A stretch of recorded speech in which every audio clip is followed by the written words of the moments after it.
DDG episode 223. My name is Dave, and I'm joined by Michael. Dave, I was worried we weren't going to get a Nintendo Direct. We got one. It was really good. I'm excited to talk about all the things Nintendo showed us yesterday. And it would be Nintendo that saved us from like a lackluster Summer Game Fest. And you wanted to record on Tuesday before I would have a chance to watch it. It was something I was thinking about, but we didn't know the Direct was going to necessarily happen, so it happened, and it was worth it. Yeah, so definitely, I guess that kind of put a bow on not E3. So Yep. Save Summer Game Fest for Keeley. Yeah, so. All right, so we are Digital Days Gaming. We are a weekly podcast that posts Thursday morning, 6 a.m. Eastern Time on podcast services. If you're able to leave us a review on those services, it's helpful. Not just stars, those help tremendously. Stars are ratings, but if you could actually make a comment, write a comment, that helps the algorithm crap. You could also watch us live on Twitch, twitch.tv/Digital Days Gaming, or youtube.com/Digital Days Gaming. You can subscribe to the YouTube channel for free. You can follow the Twitch channel for free.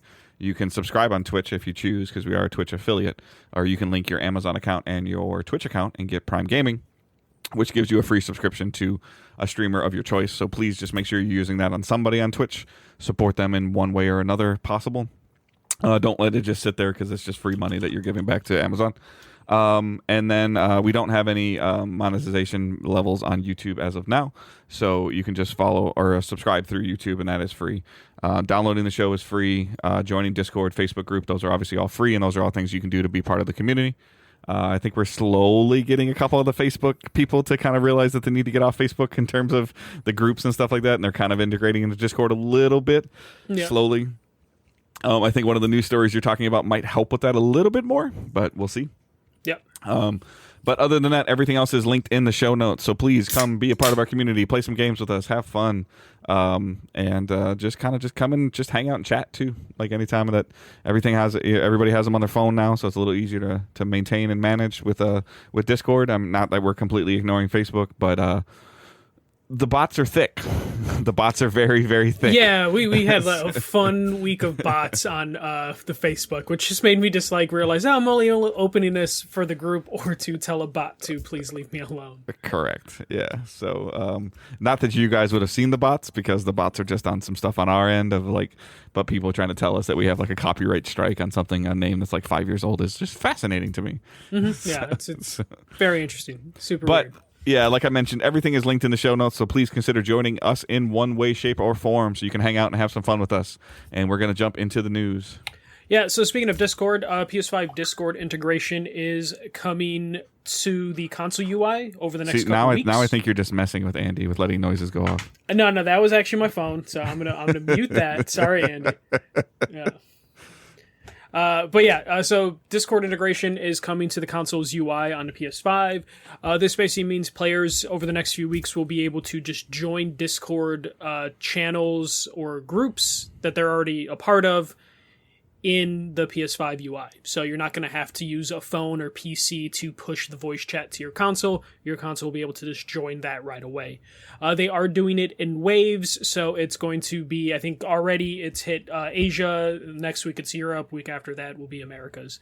So they're definitely worried about maybe over flooding the market, because PS5 users, 40 million PS5s out there, something like that. So they're doing their best to make sure it's a smooth experience, but that's going to be huge for a lot of things, because I honestly loved the Discord stuff, but it was kind of annoying having to use my phone to see. I was kind of the opposite. I didn't really think it was that bad. I felt it was easier. A game's loading up, or there's something playing. I could just kind of pick the channel, and I could pick to join, and then I could swipe up and say join on PlayStation. For me, joining on PlayStation, Xbox, it was all right there. So there was almost little or no thought to it. Primarily, I've been playing on PC now, so I just, Discord's just on one of my monitors, and I just join and leave at will. But I would be curious if they're going to, because I think somebody was asking when I posted it, it might have been a different Discord server I was on, was asking about, are they going to be able to, I'm really curious if you're going to be able to, text. Like you can be able to it sounds like it's just voice for right now, which so makes that sense. would be the part that I think would be a little bit of a game changer for people that maybe feel like Discord might be overwhelming, even though it's not. Like in terms of like functionality, sure, like figuring out what channels you're in or server you're on can be a little clunky at first. But just in terms of like the way that you can categorize Discord out, it's very cool. But yeah, like not having to have that extra step, I think is cool. It looks like on the surface level, I don't remember. I haven't done it in Xbox in a little while, but they might be ahead of Xbox with that, yeah. and then which makes sense because PlayStation has invested directly into Discord. So It's like 5% stake now of Discord, yeah, something like that. But yeah, like this is just kind of one of those steps in the right direction. I would really love to see. Because PlayStation supports keyboards, like a keyboard connection to where you could, be on your system, or some people don't like to type on their phones, but just to have it there or to see activity there would be great. Just to team up with games, like you can see it a little bit in our Discord. It's not necessarily as active as other Discords I'm a part of, just community size wise, which I'm not saying is a bad thing. I like the size of our community, but just when when people are kind of jumping into a game or doing a game session and then removing that hurdle, this probably is the death of PS5 party chat. Pretty close to the death of it. Pretty close. Yeah, it definitely there's a chance. Just like voice memos were a thing at one point on consoles, and then it got changed over by chat. Yeah. So, this is definitely the death to in-game voice chat, which was already on life support because of PS5 voice chat, but now it's like another layer over all that. And just embrace it. If you're somebody that's like anti-Discord, like please consider embracing it. The cross-play functionality is so smooth with these games, like whether it's Destiny or Call of Duty or Ubisoft games or any of this stuff, being able to play with somebody that's playing on Xbox, whether it's, I don't care if it's through Game Pass or if you're playing through PS Plus or whatever you're doing, the ability to just not worry about who is on what platform anymore is so refreshing and so just nice. Of like, oh, you have Call of Duty, cool. Let's play on Thursday. Okay, here's a Discord link. Just join this and join the party. And you're there, and you just play, and you become Activision friends or whatever you want to call it now, and you just play. So I think this is really cool. I would love to. I hope when it rolls out, maybe I'll tweak with it and mess with it a little bit. But I would hope there would be some type of texting or typing available. But again, if you're on the fence and you need help with Discord or anything, please reach out, and we'll be happy to help you guys. But this is cool. Like I think this is the step in the right direction. I'd be very curious about like how as we believe it or not, as we get closer to starting to talk about next gen consoles, of like, is it even worth, with the rise of Discord use, is it even worth having your own built-in, baked-in system? I would imagine for those companies, it's probably still worth it because you don't want to put all of your eggs in the basket of like, this company's going to last forever, right. or it's going to become a joke like Skype, like that's probably like a concern, but it probably means they're not going to have to put much effort into their own service. One thing that this is going to push for those people that are like scared of Discord because they just don't want like another app on their phone. This means once you join a Discord server on your phone or on your PC, once you link it to your PS5, you could just delete that app because then your server stuff's integrated into PS5. So then you're not really having to worry about the app because you have your server connected to your PS5. Yeah, or download it on your laptop and join the 3 servers you want to join, and then delete it off your laptop. Yeah, and then you're pretty much set. Because that would probably be the only thing that I know some people are like, I don't want another app on my phone, or I don't want another thing on my PC. It's like, no, once it's integrated, you'll only need it once for that setup, unless they do let you create a Discord account in the future on your PS5 and then join and find servers. That would be very helpful, because I don't believe there's any server search. It's just like whatever servers you're already connected to. No, I mean, for the most part, you just join, like I said, currently right now, you join you kind of join it on your phone, and you usually leave it on mute, I know. I'm saying like if they would allow the ability to, because that just basically is like, hey, right, for me to send you a PSN message was the Discord link, and you can click on it, and it opens that up. Exactly, yeah. If they can do some sort of integration like that, that would probably be the next hurdle that would be super helpful. Text chat, I don't know if text chat will ever come over, just because I think they would be worried about power users who are in multiple servers. Unless they give you, full control over, like, let me mute all these individual servers. Because, like, right now I'm looking at mine, I'm in, like, 7 Discord servers. And 3 or 4 of them are heavily active. So like I can see text chat coming eventually, but that would probably require a Discord app on the PlayStation. Yeah, or you just say like you can highlight like 3 servers or whatever that you like, like maybe prioritize a server channel or something. I'm not sure. Notifications just be when people reply you as opposed to just general things. Which you can do now. You can do now, but like on a console Discord level. Yeah. Right, absolutely. Because that would probably be the thing they're worried about. Of just like, you're in a busy server that's doing like a raid party, that text chat will pop and probably your notifications on your console would just get destroyed by like a very active raid group. But yeah, this is coming over the next couple weeks. There have been people that like when this was announced be like, oh, I've been able to do this for a couple days, but I couldn't tell if like what region they were in. But hopefully this doesn't take too long to get to the US because they did say coming weeks. But yeah, that's happening soon. In other news, we got a Skate 4 dev update.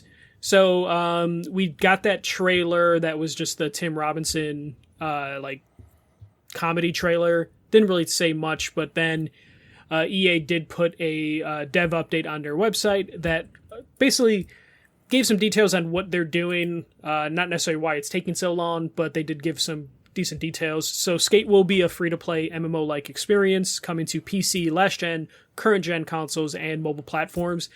And it will feature cross-play and cross-progression, which is huge if you're going to go that route.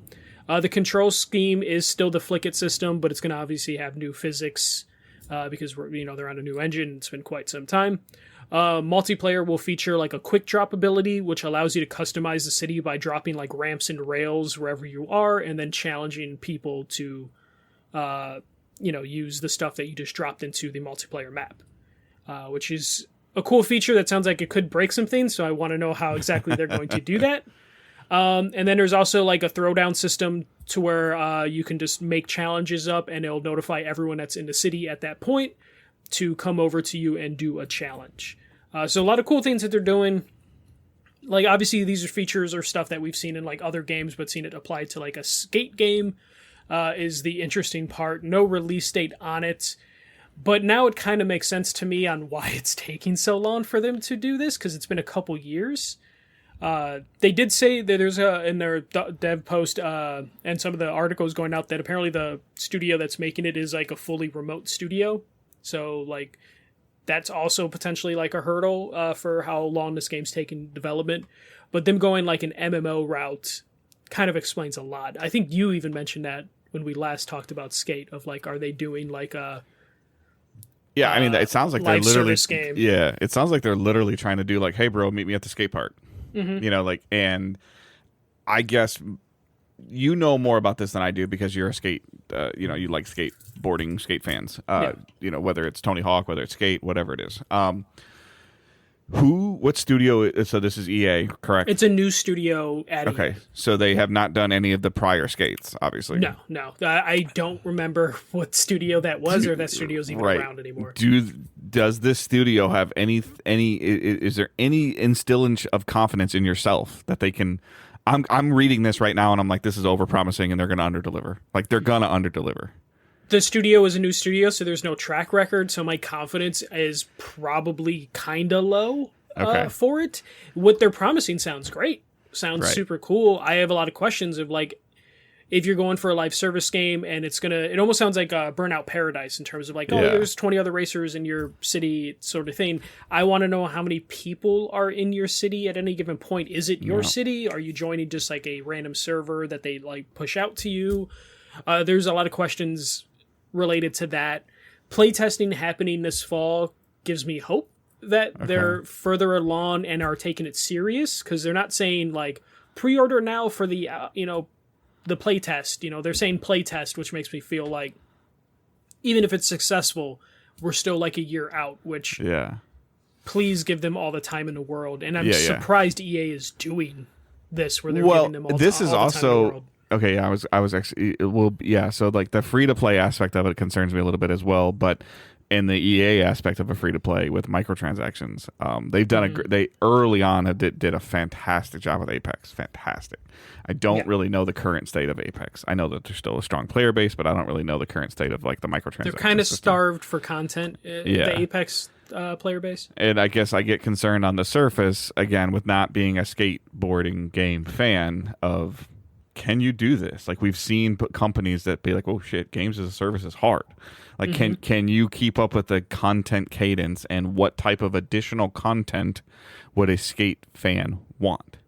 Because you could like it's only so long you'd be like, oh, here's this city, here's this city, here's this park, here's this park. That's kind of what it sounds like they're doing, where they're like, we're focusing on the downtown district to start, which makes me think we'll get new districts with seasons. But I'm not trying to demean it, but there's only so many ways you can cut a half pipe.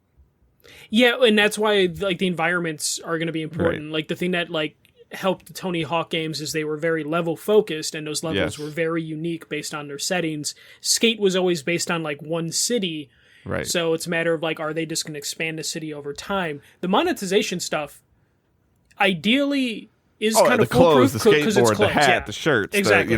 They were talking about customizing down to the socks. In the video. So like that. Hey man, check out my fit. Like look at my drip. Like that. When you join your buddy, like that's a lock. Like I get that brand representation.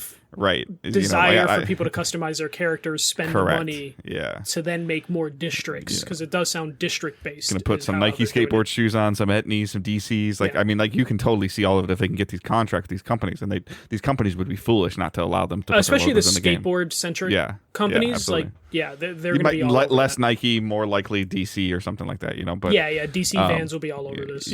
But then I'm just really curious, like if you could hold the attention, like we've always talked about, like hold the attention, keep the player base there, keep the microtransactions going enough, or then do you it's when you set the expectation of like, oh, like the maps are quote unquote free, but does Skate have the similar destructibility to like Tony Hawk, where you could go through like the pallets, or you could go through the windows?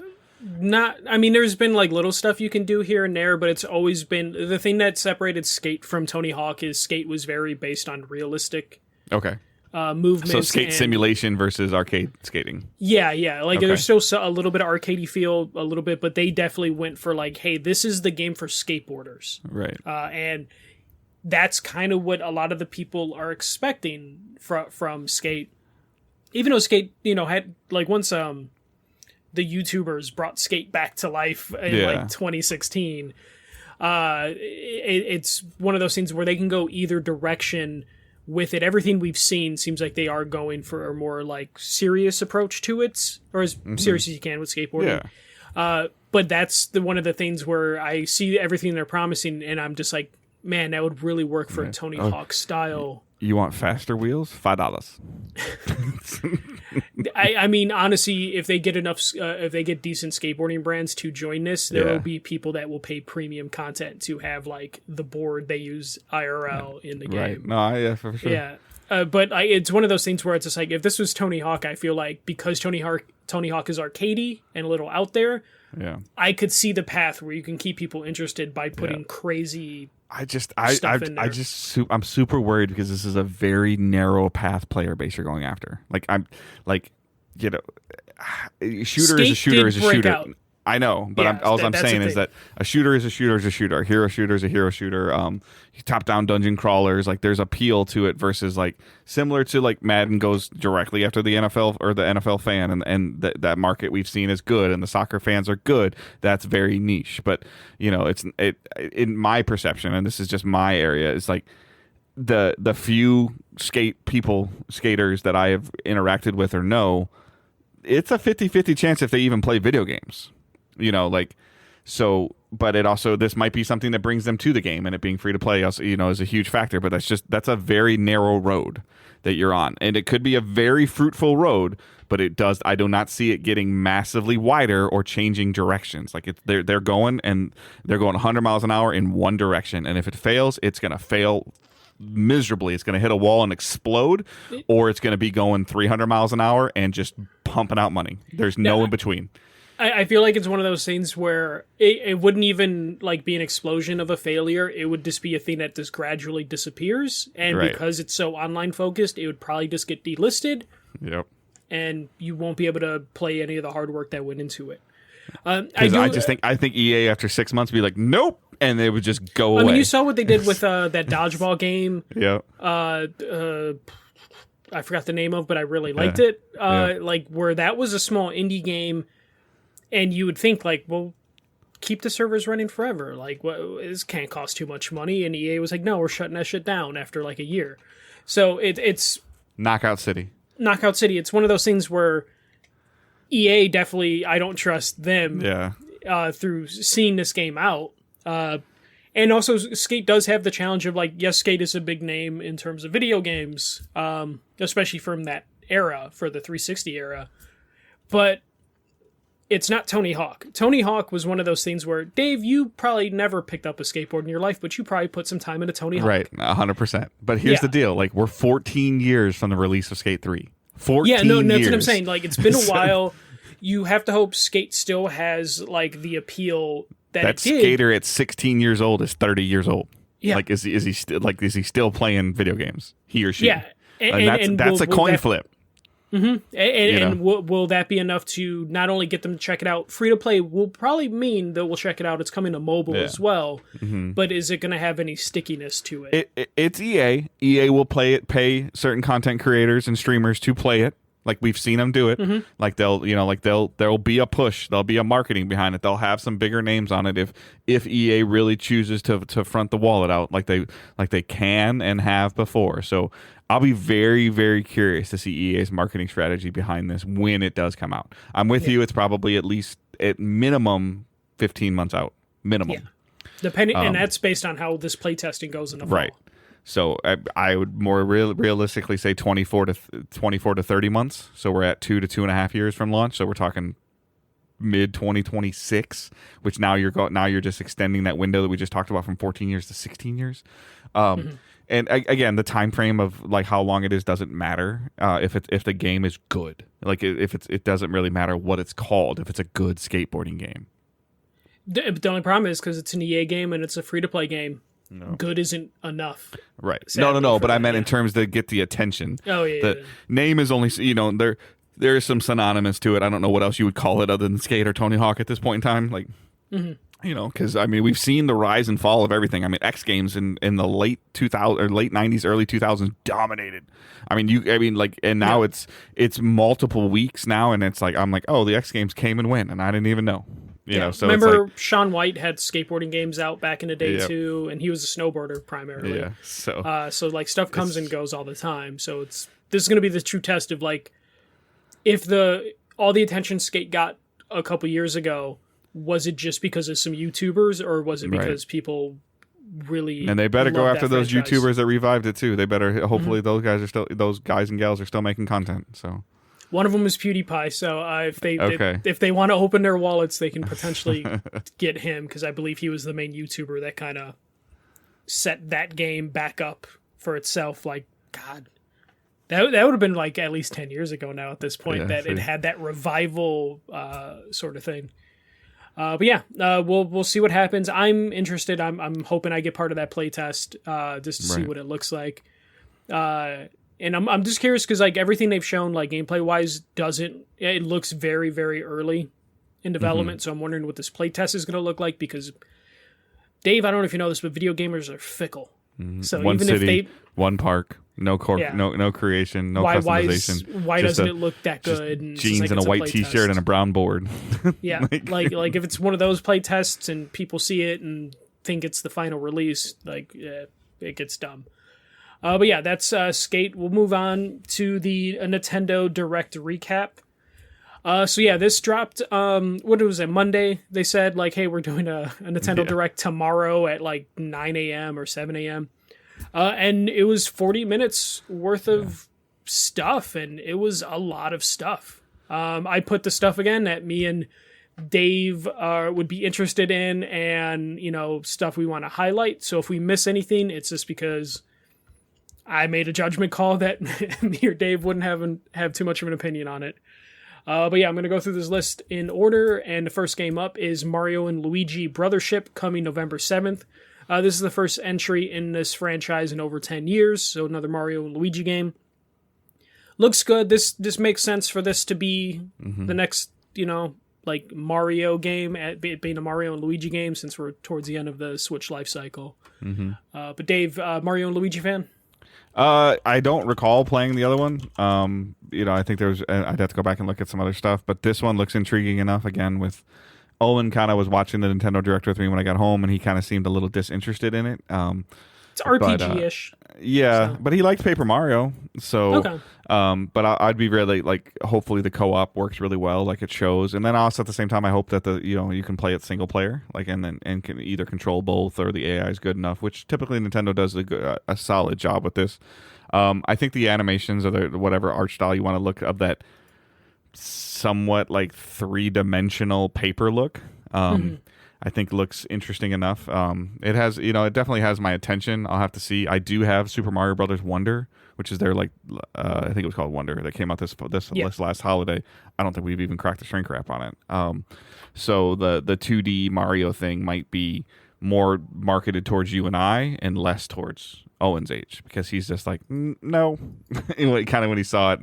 But I think if him and I played it together, we'd have fun, and I think it would just be one of those things that he has to play. But early on impressions of a younger kid was like, Yeah. Have you started Thousand Year Door? No. Okay. Yeah. I do like the cadence they have with the Mario stuff lately, of just like every 8 months, it feels like. Like sometimes twice a year, you get Mario games coming out, and then you kind of just expect the next big Mario game to start the next generation. But having these like smaller RPG games, having a Paper Mario franchise, I like that they're doing this constantly. It makes my backlog of Mario games ridiculous, though, because I still Paper Mario, the first remake they did, and then there's Thousand Year Door, and then there's this one. That's how far back I go. But yeah, Mario and Luigi Brothership is coming out November 7th. So this is a trend you're going to see here. Nintendo has a lot of stuff dated for this year, and just I think the last Direct we talked about just like what do they have left to stretch out the next year and a half, and apparently they have a lot. Next thing we saw was a turn-based RPG, Fantasian Neo Dimension, from the Final Fantasy creator Sakaguchi, coming this holiday. So this is another fantasy RPG coming to the Switch, and there was a ton of fantasy RPGs coming to the Switch just from this Direct alone. So if you're into RPGs, there's just a ton of content for you. To a point where I was talking to one of my friends, and we were just kind of saying that, like, there might be too many, because they're definitely cannibalizing each other. Like, it's kind of crazy. They have to be. So, like, realistically, if RPGs are your jam, do you have the time to play? Because in this Direct alone, for stuff coming this year, there's like at least a minimum of 5, maybe close to 10 fantasy RPGs in here. Like, this is the perfect advertisement for the Switch, though. Like you throw it in your bag. You have a half-hour lunch. Okay. Oh, I got a 20-minute bus ride home, or a train, or Uber, whatever you're doing. Like, this is an advocate for this handheld system that runs these games, these styles of games, flawlessly. Yep. Put the Switch to sleep. Battery life is good. Throw it in your bag. Oh, you're waiting at the doctor's for 15 minutes. Cool. Take it out. It turns right on. It just works. I don't use it in handheld enough personally, and I've got one of those cracked cases that I need to start using more often. But just watching Owen's ability, and I don't really, but he took it. We both went and got haircuts today. He took the Switch with him. I'm getting my haircut. He's playing the Switch. I'm driving. He's playing the Switch. Oh, I got to get my haircut. Click, set it down. Go get the haircut. He's done. Pick the Switch back up. Like, yeah. It just takes me back to like the Game Boy days. Like on a road trip, have my Game Boy, have a pack of batteries ready just in case. Yep. But yeah, it is one of those things though where I love like all the RPGs that they do, because especially like the Square Enix ones, they have like a really good art style that I don't know what it is about Nintendo, especially this generation with the Switch. They figured out different art styles that feel like they're going to be timeless. You know how like you can go back to NES games and SNES games, and even though those are like pixel art, they still hold up to this day. They almost feel like at any point in the future, people will be like, that art style still holds up. We have a lot of these RPGs that are coming to the Switch that I feel like are also going to fall under that same kind of category of this kind of like timeless art style looking games, to where it's like, I don't think people are going to look back at it and be like, that's ugly. Like the art styles they're choosing for these RPGs are just going to be the type of game that people are just going to always like. Unlike, like if you go back to some PS2 era RPGs or even PS3 RPGs, the art styles just don't hold up because a lot of games went for like realism or did try to do too much on those platforms that couldn't handle it. But because of the Switch's low power, I feel like devs have really figured out how to work within the confines of like that low powered hardware. And the install base is so large that even if you get, I don't even know, 1.3% of the install base, it's a success. It's an astonishing success. And they must do pretty well in terms of like people buying older games, because there's always a ton of sales on the Switch. Like if you go to that sale page, it's like usually dozens of pages, or you have to scroll down dozens of times.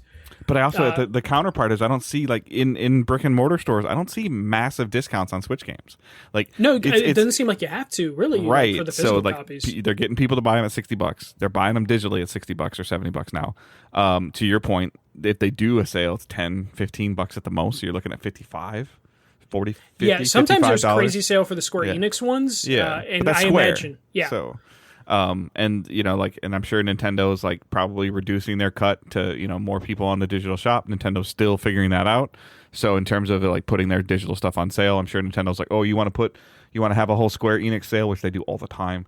Like, and if it's a 70-30 split, maybe they cut that split in half. Maybe it becomes an 85-15 split based on the sale, so that it incentivizes Square to do it, which then incentivizes users to go on the Switch platform, digital platform, and see that stuff, like, which is what Nintendo needs and wants and desires. So it's super interesting, man. Like, even my wife, when she was kind of like half paying attention to the Direct, she's like, they print money. Like no, they do. Like, and there's a reason why like Square, has made a big deal. I don't even know if this one not Square. I mean, I'm just talking about Nintendo. Just no. But like, there's a reason why. Like, I don't know if Fantasia Neo Dimension is a Square game or not. But Square does have several RPGs in this. Yeah. But it's one of those things where like Square Enix the last couple months have been like, you know what, we're going multi-platform on our PlayStation, our Xbox games, like because we can't afford it. But they never really talk about their Nintendo RPGs. Never. They're happy with those. Some of them do come to other consoles. Octopath, like 2-3 years later, came to console. The PS. Whomever is the go between Nintendo and Square Enix, whoever is like the person that's like, oh, I'm the director of brand marketing, and what do you do? I work with Nintendo. He or she is paid very well because they do their job very well. Like they have a very good working relationship. Whatever that relationship is, it's just like making sure the other side's happy, because they know content's coming and money's coming. Oh, we can't let him go. Why? He makes so much money. Yeah, but he can make Nintendo say yes. Club. Yeah. He can make Nintendo say yes, and they're like, well, we can get somebody else. No, man, we tried already. Like he's not going anywhere. Yeah, because Square seems to not be unhappy. Square's talking about how they're unhappy with everything else but these smaller RPGs that they make exclusively for the Switch or timed exclusively for the Switch. It's one of those aspects that I'm always fascinated by when you look at the end of these and you notice like, oh, 3 of those RPGs were from Square Enix and they're all releasing within a couple months of each other. You would think Square would be worried about that, but apparently they're not, because apparently the market is there for all of them. After that, we got Hello Kitty Island Adventure coming to Switch in 2025. I just put this in here just because it's just it's an Animal Crossing looking ripoff. But yeah, I believe this was a mobile game, and I think this is the Hello Kitty game that was kind of huge, so it coming over to Switch makes sense. I believe it is coming to Switch first, and then it's going to be coming to PlayStation, PC. Yeah, I think they said this is the first time I think I heard Nintendo say console exclusive. Yeah, this is that this I can recall. Please don't come at me with something I missed. Yeah, and I believe it was confirmed after it's like a timed exclusive. So I guess, you know what, if this scratches that Animal Crossing itch. Clearly, Nintendo doesn't care about updating Animal Crossing. This might interest you, and then if you're on the other consoles, this might make you feel better about not having a Switch. After that, we got Looney Tunes Wacky World of Sports coming this fall, featuring basketball, soccer, tennis, and golf. I put this in here because I feel like it's been a long time since I've seen a Looney Tunes game. Yeah. It looked cool. Yeah, it actually looked fun. I was just like, dude, I could see this. I don't want to buy it, but I don't know why I don't want to buy it, but it looked cool. I feel like this is one of those games that maybe like Owen would probably see and be like, "Can we pick this up?" And you'd be like, he said no. Oh, when said he saw no. it, Okay. yeah, because he's like, he doesn't know who they are. Oh, he doesn't. Yeah, that makes sense. You know what? He's just like, movies. oh, okay. I think he knows who Bugs Bunny is, and he knows who Tasmanian Devil is, and stuff like that. But I mean, for the most part, he was like, okay. But he's also not super into sports. Like he's kind of the opposite of me. So it's a combination of sports and Looney Tunes. But he was just like, eh.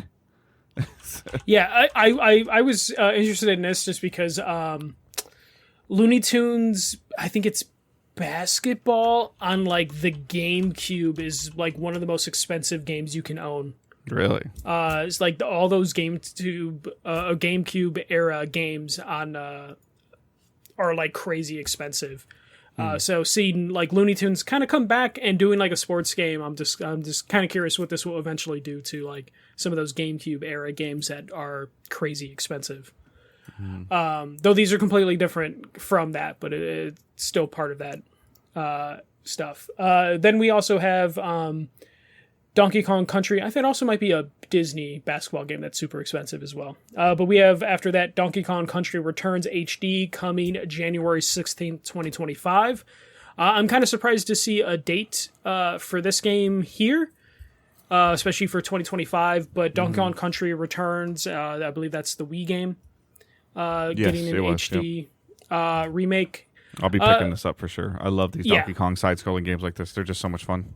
They're so damn good. Like they're I'm not even a big Donkey Kong fan, but like the Wii games were good. Tropical Freeze for the Wii U was really just good. Donkey Kong Country on the Super Nintendo was fantastic. Yeah, this is coming out January 2025, and this I feel like based on some of the release dates we got on stuff, I feel like this is letting us know that like holiday next year, there's a chance we're getting a new console because they're kind of pushing everything out within the next like 6 months to a year.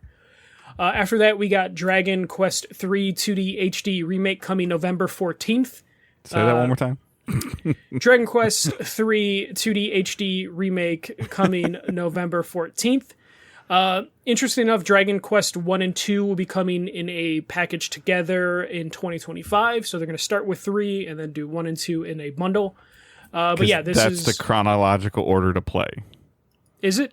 They said that during the direct. It's 3, 1, okay, 2. Okay. Yeah. 3 is a prequel to the events of 1 and 2.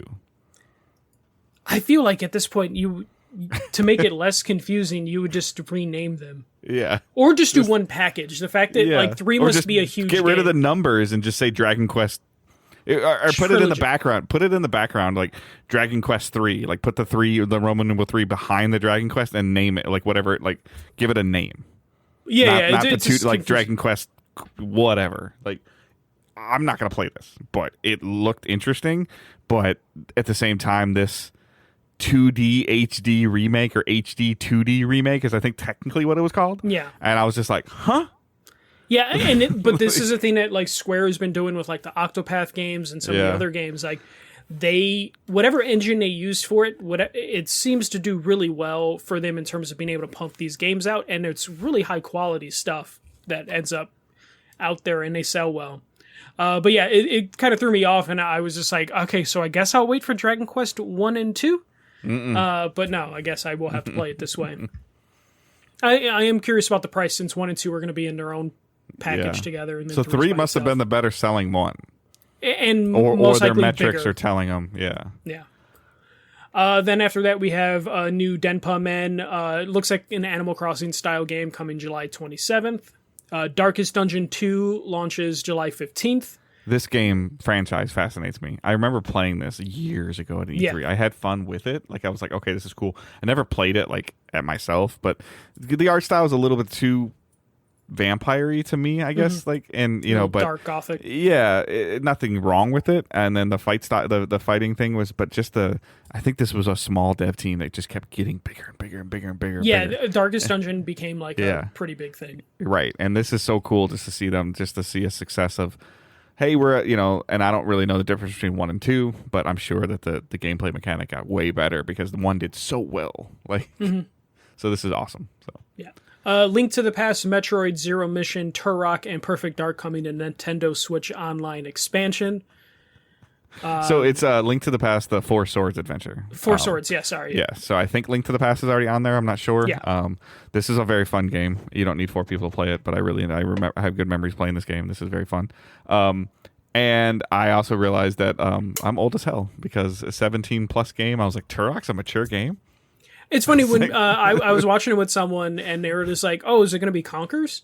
Yeah. And it's like, no, but apparently it's Turok. Hey, but I was looking at Turok and I was watching the gameplay. I'm like, I guess when this came out, this might have been classified as mature. And then they showed Perfect Dark and I'm like, oh, that's mature still. Yeah.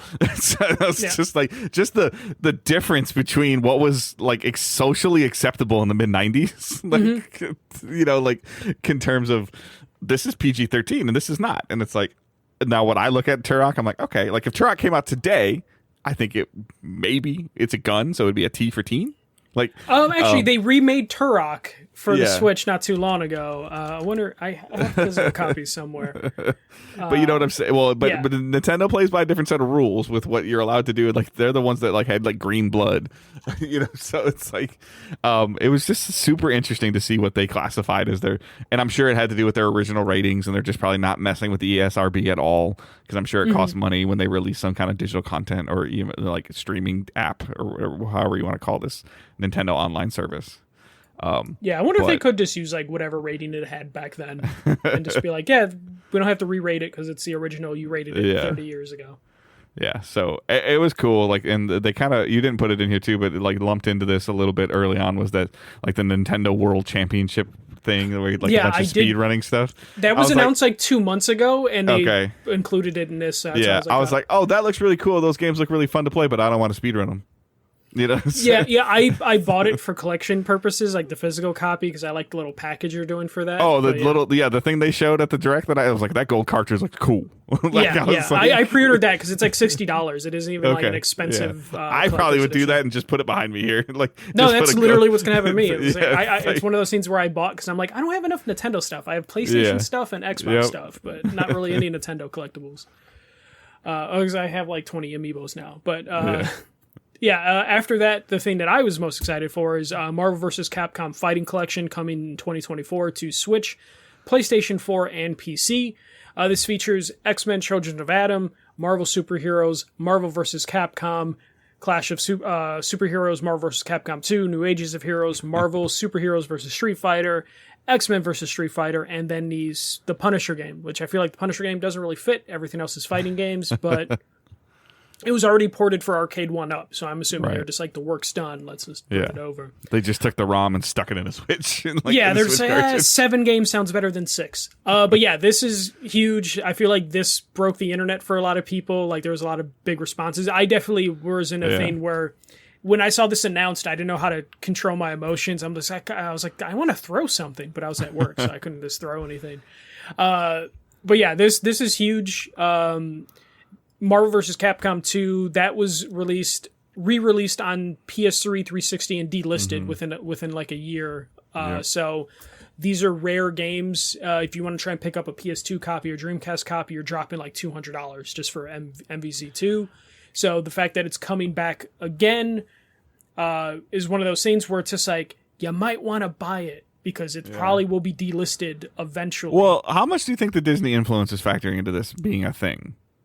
I think Disney is really trying to like work to get stuff out. Yeah. In terms Disney, it's very hard for Disney to say no to you if you come to them asking them about something Marvel and you have a real plan.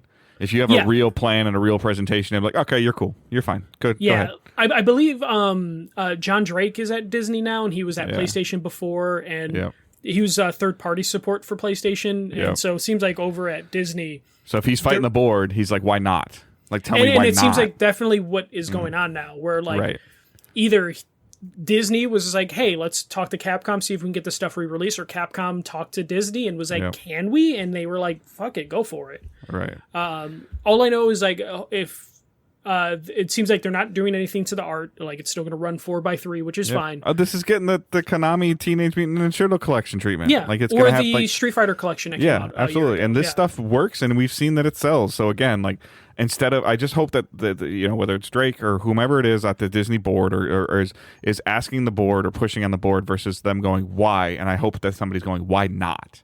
Yeah, like, the what work's harm done. is going to happen? Like, you're not going to harm the brand. Either it sells or it doesn't sell, and we get our money either way. Like, the work's done, and there's a chance they're like, well, Arcade 1-Up already did this work, and they sell it in arcade machines that not a lot of people can buy. Let's just put it out there, and this is great, especially in terms of, like, again, I'm going to go back to collecting. Yeah. When it comes to, like, collecting this stuff, it's too expensive to track down physical copies of this, and there's fakes out there, so the idea to get a digital version and a physical copy, I believe, was listed somewhere. Yeah.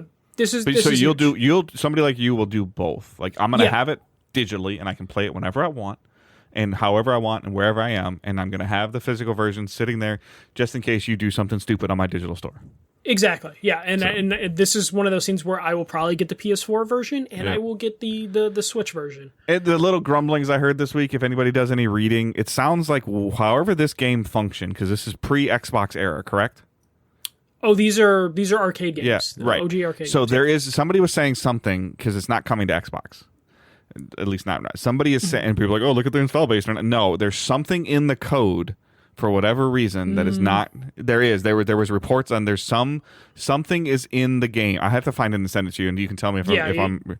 But there was somebody talking about on Twitter that they're saying that the way that the game runs, because I don't think we got like the Ninja Turtle collection on Xbox either, and we didn't get the Street Fighter collection, right? That didn't come to Xbox either. In the Street Fighter might have. I'd have to. But I think that they're making it seem like there's something in the way that this is being ported that it does not play well with whatever is in the Xbox. There's a small difference in terms of something that's in the Xbox. The Street Fighter collection did come.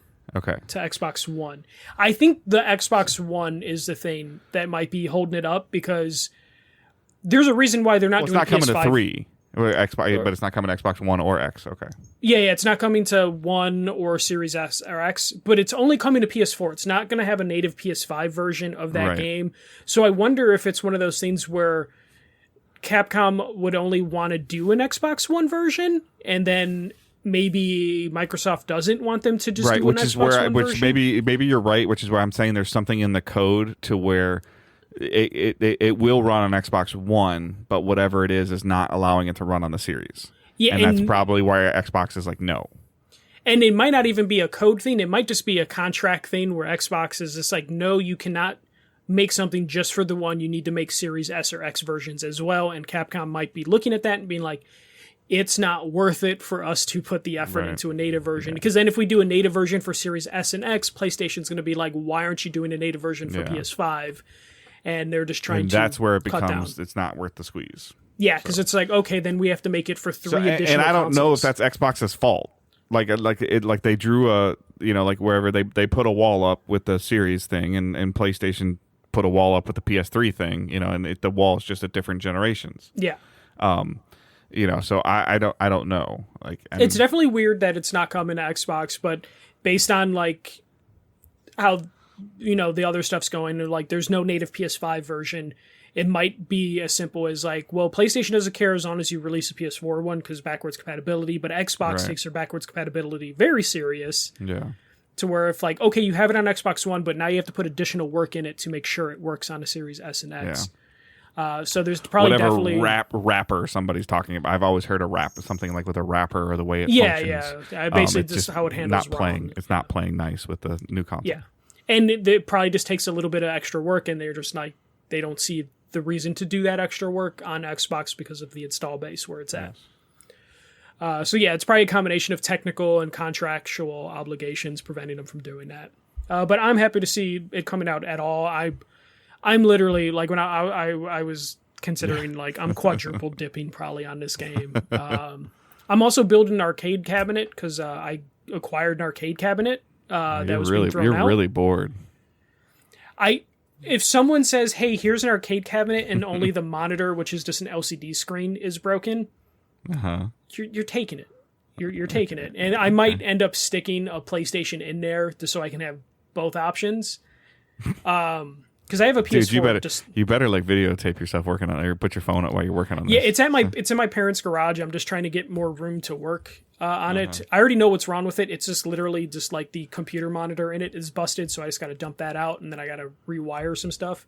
But I did find out, side tangent, how to get the arcade sticks that are built into the arcade cabinet to work with a PS4.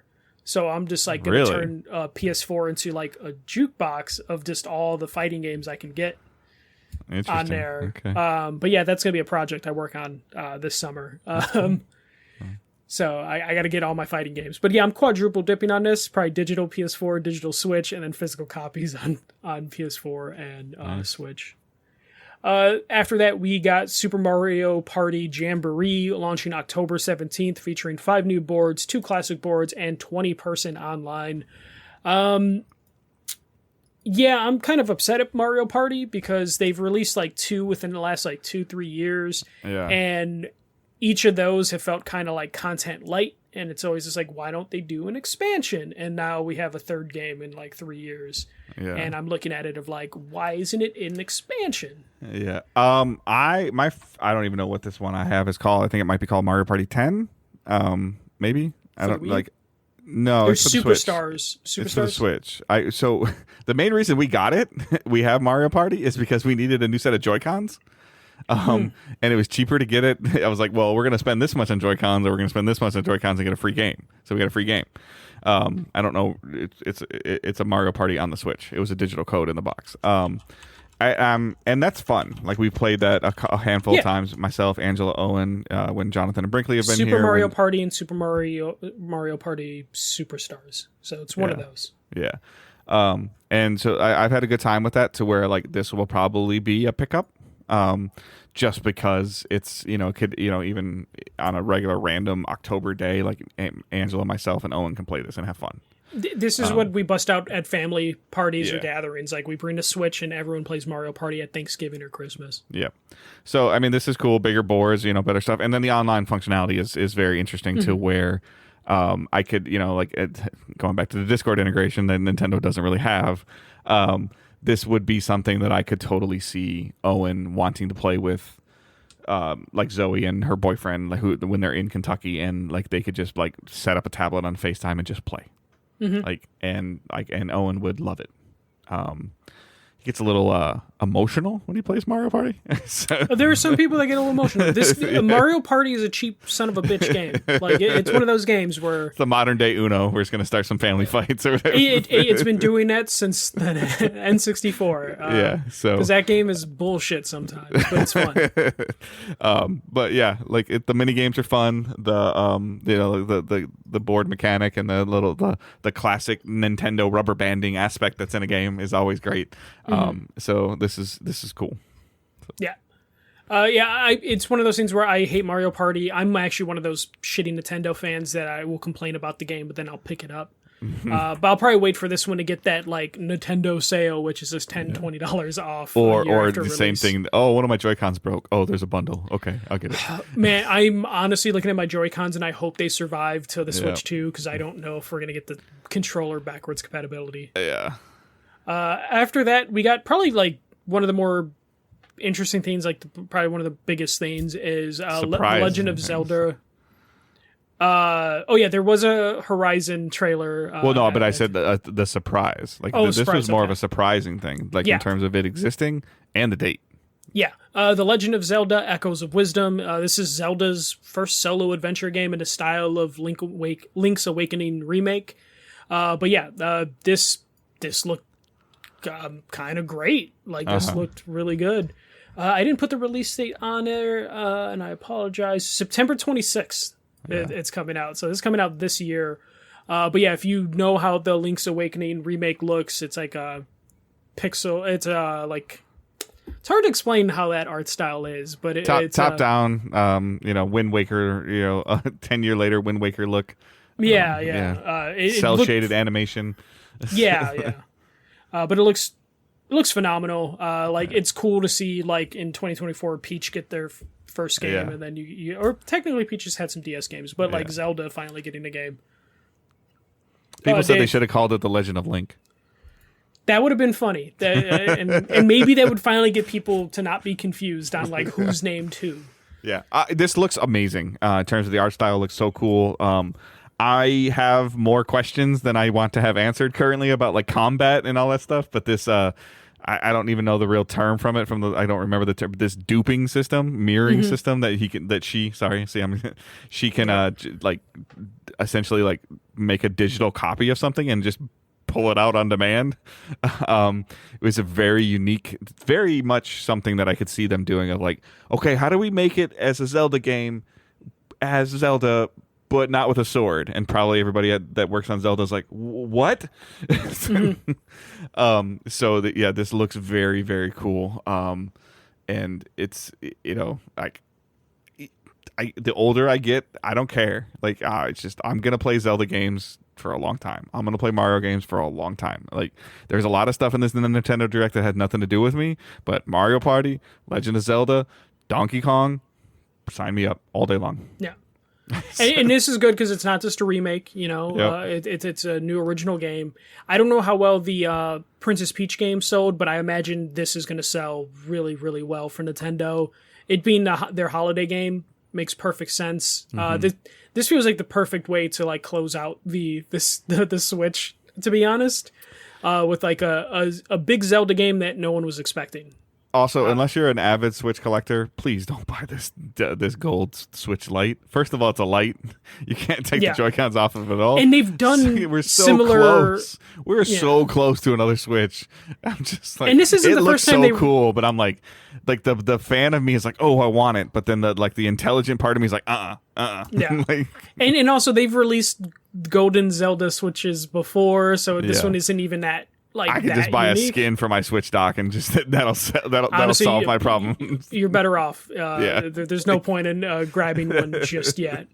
I almost feel like that's them looking at whatever factory they have and being like, shit, we have so many left. Someone go get the gold spray paint. Why do we have all these gold shells? Like they just made an order for gold shells because they're just like, shit, we need to get this warehouse cleared out. But yeah, this looks fantastic. Again, it's really cool to see Zelda get their own game. And this will probably do really well. This is the game from Nintendo this year that, you'll look at the NPD charts at the end of the year and you'll see this in the top 5. And it's like, and I think Mario and Luigi Brotherhood is going to be there too. Like you're going to like both of these games are probably going to be in the end of the year top 10 NPD. Like, yep. And especially this year being kind of like a down year, like this I would argue top 5 for both of them. The Mario and Luigi games being RPGs, I would put them probably at the bottom half of the top Mario 10. Was pretty good. So it does well, but I have a feeling this will be in the top 5. There's still more Direct after this that felt like it was like the end of the Direct, but they still had a few more things. Lord of the Rings: Life in the Shire is a life sim game set in the Shire. This just looked weird. I saw Lord of the Rings and I nudged my wife. She looked at it for about 10 seconds and she went back to her phone. That art style is very off-putting. Like, I was interested of like, oh, you know what? Like a Shire life sim game sounds cool, but I'm looking at the art style and I'm like, nah, I can't do it. After that, we got Ace Attorney Investigations Collection. This is something I'm excited about because these are the Miles Edgeworth games. These are the ones that I didn't know if they were going to do remakes for. I think this closes the loop of there are no more Ace Attorney games for them to remake now. One of them from this collection of 2 games never made it out of Japan. So really happy to see this. I'll pick this up, and I hope this means we get new Ace Attorney games because there's nothing left to remake. This is when someone hits me up and is like, there's 3 more that never left Japan that need to be remade. After that, we got the 100-line Last Defense Academy from the creators of Danganronpa coming in 2025. This looked pretty cool, super weird because it's the Danganronpa devs. It was one of those things, music and art style within like 5 seconds of the trailer. It's like, oh shit, is this from the Danganronpa people? And yes, it is. After that, we got turn-based RPG Romancing Saga 2 Revenge of the Seven launching in October. And finally, we ended with Metroid Prime 4 Beyond, slated for a 2025 release on the Switch. For those that don't remember, this game was announced in 2017. So 8 years later, we are finally getting Metroid Prime 4. And the trailer was pretty good. Dave, I don't know if when you were watching the trailer, the first half, like that combat half, it was one of those things where like, oh, is this next gen? Because it looks better than what the Switch can handle. And then they showed like some greenery scenes, like a post-trailer, and then you saw low-res textures and like pixelated like blockiness. And it's like, oh no, this is a Switch game. This is gonna be Twilight Princess. I'm gonna say it now. There's gonna be a better version of this on Switch 2. Like, this game was built for Switch 2, and then it was downgraded to work on Switch because they had to get it out, and the better version of this is going to play on Switch 2. Will this be like those Zelda games, like Breath of the Wild, that they launch the same day the new console launches, which is why they only said 2025? Yeah, I'm going to venture this is a launch title, like launch day title. Yeah. Not launch window, like launch day. That's how the vibe I got. When you look back at the trailer, again, the first half looked too good to be on the Switch, to me at least. Mm-hmm. But then again, I'm not used to seeing shooters on the Switch. Yeah, they have to release this on the Switch 1. They have to. And Nintendo's never really too large. Back. Like, they have to. Like, but it's going to work better. I think Twilight Princess was GameCube and Wii, and then Breath of the Wild was Wii U and Switch. So it's happened. And both times, the Wii and the Wii U, or the Wii and the Switch version, or whatever, ran significantly better, as to be expected. But there will be, I almost want to say there's going to be 2 different SKUs for this game. Like, there's going to be... And that's how Nintendo's always done it. Like, they've always been 2 different 2 completely SKUs. Different SKUs.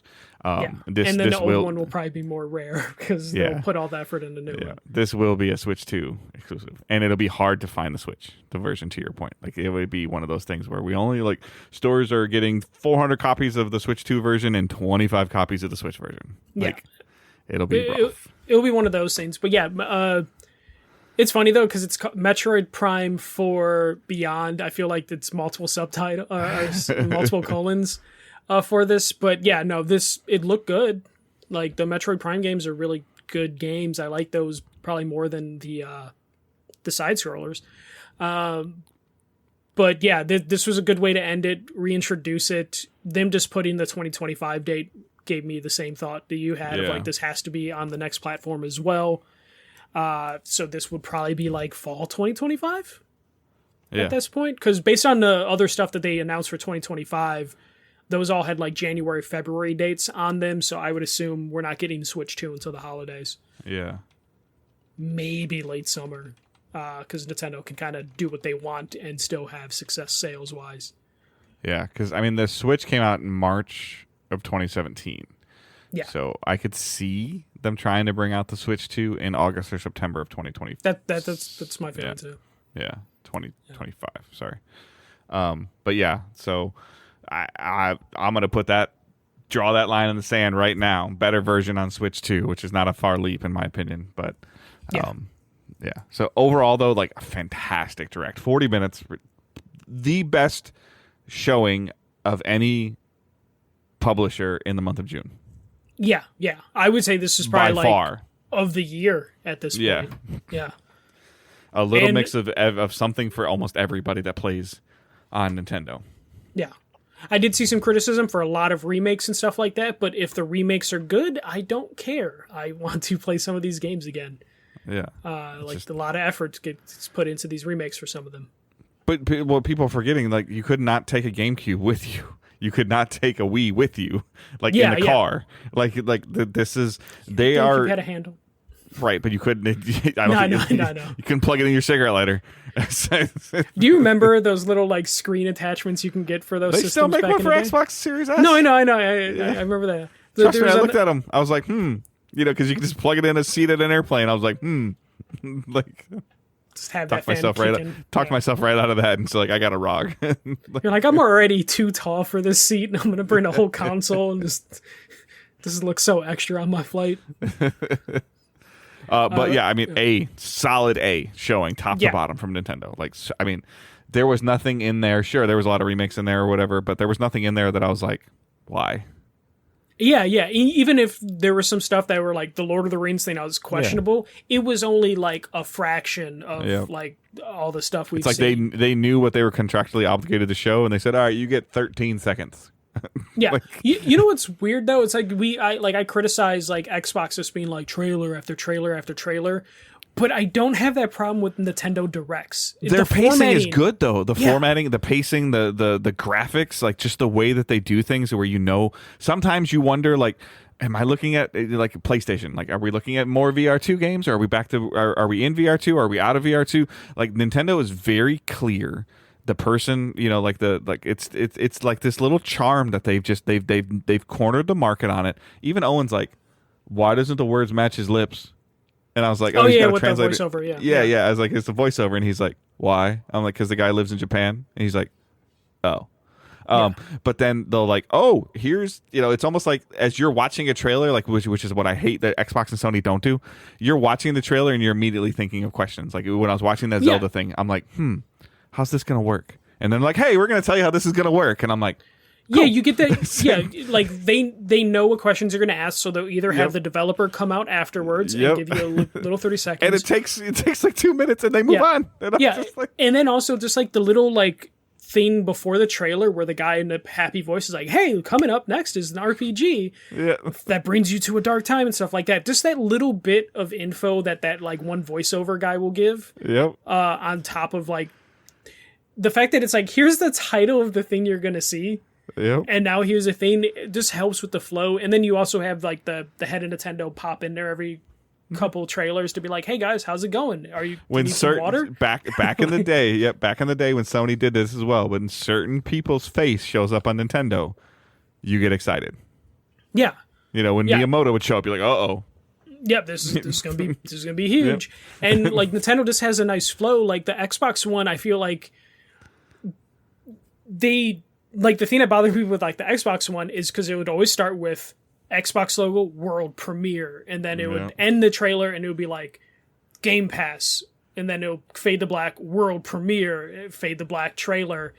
The Nintendo one, because it's like bright and colorful and also has like the voiceover stuff that isn't the same fucking voiceover every time, just helps it flow better. And that's the thing that like PlayStation's problem is they don't have any voiceover. They don't have any like in thing between trailers to where it's just like fade to black, new trailer, and you're like, is this the same game? And it's like, no, it's completely different. And Nintendo's not afraid of who they are. At all, ever. Like they put that Lego Horizon game on there, and they put PlayStation Publishing LLS. I'm like, what is that? And like I was like, that's what I was more fast. I was only half paying attention to the review, which looked awesome. But I was in, or the Capcom stuff. They're like, oh, like they don't even like, oh, is it coming to other platforms? Sure, go look, go find out yourself. Like we showed it, you figure it out. Yeah, like that's another thing I do like too. Like for the Marvel one, is they were a little cheeky with it, where it just said Capcom. You saw a silhouette of I think Ryu, and then it just said, take you for a ride, and then that 10 seconds that they were on that screen and said take you for a ride, it was just like, oh shit, they're doing it, you get excited and the trailer hits, and it's like there's fulfillment there, as opposed to again how Xbox and PlayStation handle it, where it's dark, gloomy, or just straight to the point. There's no like flavor on it. And Nintendo just keeps things going. And also the fact that Nintendo can do like these 40-minute directs like 3 times a year is crazy. And I never once felt like, oh, is this over yet? This is taking too long. Like, what's going on? Like, I never had that feeling when I was watching the replay of it. And I knew how long it was before I hit play. Yeah. I actually had times where, like, I was looking at it, I'm like, oh, clearly it has to be done. There's not much more left. And I'm, like, halfway through, like, okay, keep going. Yeah. So it was really good. Yeah. All right. So with all the E3 crap going on, or Summer Games Fest going on, and nobody's had to announce any delays officially, and then what we're planning on watching. So I'll go real quick. I didn't play anything. I've just been watching trailers. I watched the Ubisoft thing, Devolver thing. I've been just watching video games more than playing. But Dave... So mine has been mostly the Final Shape. I am not Destiny 2 the Final Shape. I have finished the campaign. I have gotten through 2 of 5 encounters on the raid. The team that I do the raid with is we're not going in blind, but it is it's a little I would argue it's probably one of the more challenging raids to master so far. We're getting better at the first couple encounters. It's a very mechanic heavy, but overall, the main thing that if like some people have already been asking me, so they did a phenomenal job, like start to finish. Like this is a very linear campaign. Like you're like to the point where I left to go back to the tower, the social space to do something, and this thing screen popped up that said, "Hey, you're not done. Like you should really play this through in a straight line, just for it to make sense." And so they really didn't want you to like, play a little bit and go start messing around with some of the other stuff. They really wanted you to focus on the campaign because of how connected it is. And I would argue in the 10 years that Destiny has been making expansions, this is the most thought out, well built beginning, middle, end arc, to where like, yes, it played huge dividends to people that have been playing this game for 10 years, but I know I've said this before, but you could come in, have a basic understanding of what's going on, and feel at the end of it that you understood what happened. So it wasn't like, there's like a line or a scene and somebody's like, you had to play like 6 years ago to know what's going on. Those little small things were there to where it's like, that's cool, but then it didn't make it feel like that was the focal point. This is the end to their Light and Darkness saga.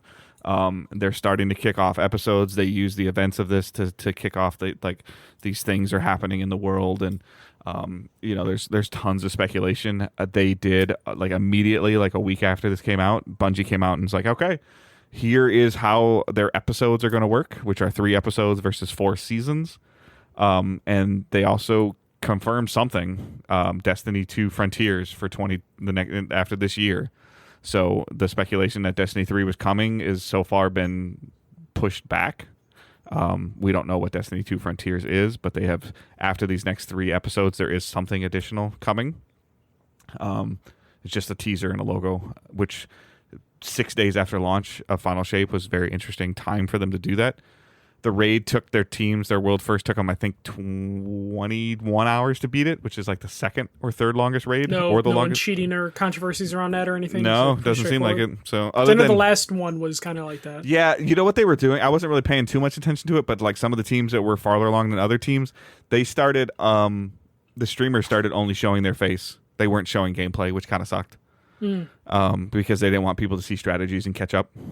That's fucking hilarious. But yeah, or they were blurring the screen out from buffs, like on the left side, like on your HUD of like what you like the little, so it was kind of like that kind of put a little bit of a damper on it. The blurring, I guess, of buffs and timers I can understand, but to the point where like I think there was one streamer that was like you could only see like his forehead, like, and everything else was black. So it's kind of like the health bar of the boss. So that kind of sucked a little bit. The cool part is, I think, and I'd have to dig into a little bit more, the team that actually got Worlds first wasn't even a streamer. None of them were streaming. So that was interesting. That's how it should be. Yeah.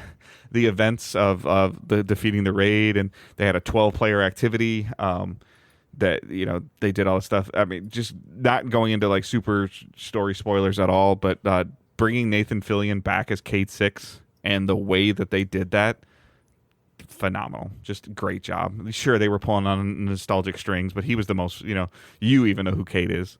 Yeah, I remember they put a memorial outside of E3 for him. Yep. Fans did, not Bungie. Yeah. It was like fans put out flowers for a character. Yeah, so, I mean, and they got the original voice actor back, and the reason why he left before was because of, like, contractual things or time commitments, and I'm like, okay, like, so what is he all, like, he does massive television shows. I'm like, how does this guy have time? And they did it right. Like, what they did. I feel like his last show was bigger than his current one, so he might have a little bit more time.